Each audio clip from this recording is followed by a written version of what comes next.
नावाचे जे कॉन्स्टिट्युएन्सी ती त्यातनं निवडून आले होते। त्यानंतर आपल्याला कल्पना आहे की पाकिस्तान स्वतंत्र झाल्यानंतर पाकिस्तानची संविधान सभा वेगळी झाली आणि आपली संविधान सभा त्या ठिकाणी वेगळी झाली।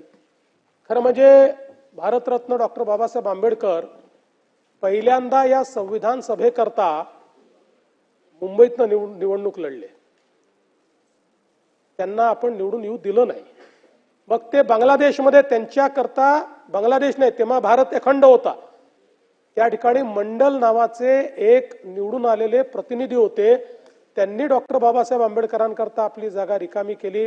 डॉक्टर बाबासाहेब आंबेडकर त्या ठिकाणी निवडणूक लढले, पण दुर्दैवाने निवडून आले, पण दुर्दैवाने ती जी असेंब्ली आहे ती बांगलादेशमध्ये गेली, त्यांना ती सोडावी लागली आणि म्हणून पुन्हा इकडे येऊन आणि मग त्यांना नॉमिनेशन पद्धतीनं त्या ठिकाणी कॉन्स्टिट्युएंट असेंब्लीमध्ये जावं लागलं। हा इतिहास देखील आपण बघितलेला आहे।